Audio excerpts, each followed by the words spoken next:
जिवंत देव, जो पवित्र प्रभू येशू ख्रिस्त याच्या नावाला धन्यवाद देऊ.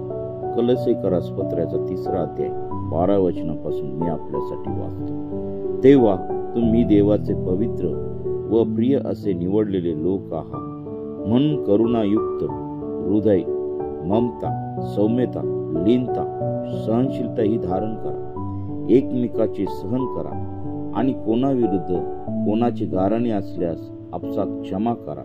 प्रभूने तुम्हाला क्षमा केली तशी तुम्ही करा.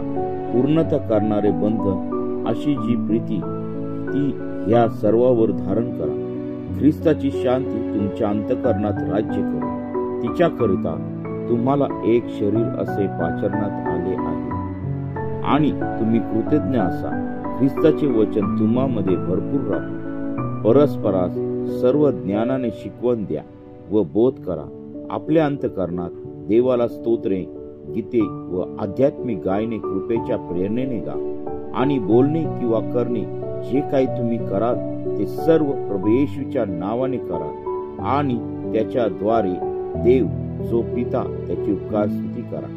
वाचलेले वचन देव आशीर्वादित करो. प्रियांनो, आजचा दिवस तुम्हा सर्वांना आशीर्वादित जाऊ.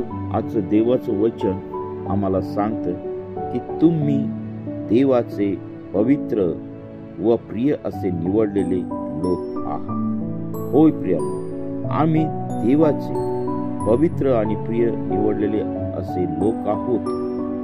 म्हणून आमचं जीवन देवाने पवित्र बनवलेले. पण केव्हा पवित्र बनवलेले? जेव्हा आमच्या जीवनामध्ये पवित्रता असेल, जेव्हा आमच्या जीवनामध्ये कोणत्याही प्रकारची घाण नसेल, जेव्हा आमच्या जीवनामध्ये कोणत्याही प्रकारचं भ्रष्टपण नसेल, तेव्हा आम्ही पवित्र असे आहोत. आमच्या जीवनामध्ये देव आहे, आमच्या जीवनामध्ये प्रार्थना आहे, आमच्या जीवनामध्ये देवाचं वचन वाचन आहे, आमच्या जीवनामध्ये देवाचे स्तुती आहे, आराधना आहे, आम्ही उपवास करतो, आम्ही प्रार्थनेमध्ये राहतो. तेव्हाच देवाची पवित्रता आमच्या जीवनामध्ये आहे. आणि खरोखर ह्या ठिकाणी देवाचं वचन स्पष्ट सांगतं की प्रिय असे निवडलेले लोक आहात, म्हणून करुणायुक्त हृदय, ममता, सौम्यता, लीनता, सहनशीलता ही आम्ही आमच्या जीवनामध्ये धारण केली पाहिजे. आम्ही एकमेकाचे सहन केलं पाहिजे आणि कोणाविरुद्ध कोणाचे गाऱ्हाण असल्यास आम्ही आपसात क्षमा केली पाहिजे. या गोष्टीचा अभाव आमच्या जीवनामध्ये दिसून येतो. आज आम्ही बघतो की आज आमच्या समाजामध्ये की आम्ही एकमेकांना क्षमा करत नाही. आमचे एकमेकांचे गाऱ्हाणे आम्ही वाढवतो आणि क्षमा करून त्या संपवत नाही. प्रभूने तुम्हाला जशी क्षमा केली आहे तशी तुम्हीही क्षमा करा. होय, आज आमच्या प्रभूने आम्हाला क्षमा केलेली आहे. आमचे घाणेरडे पाप होते, आमचं जीवन घाणेरडं होतं, त्यामध्ये देवाने आम्हाला क्षमा केलेली आहे. पूर्णता करणारे बंधन अशी जी प्रीती ती ह्या सर्वावर धारण केली आहे आणि ख्रिस्ताची शांती तुमच्या अंतःकरणात राज्य करो.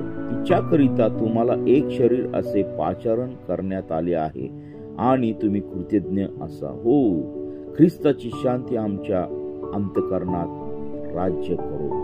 म्हणजे आमच्या जीवनामध्ये शांतीला खूप महत्व आहे. ख्रिस्ताने जी शांती दिली तुमच्या आमच्या जीवनामध्ये शांती घेऊन आलेली आहे. अशांती आमच्या जीवनामधून दूर केलेली आहे. आणि म्हणून ख्रिस्ताचे वचन तुम्हामध्ये भरपूर राहू.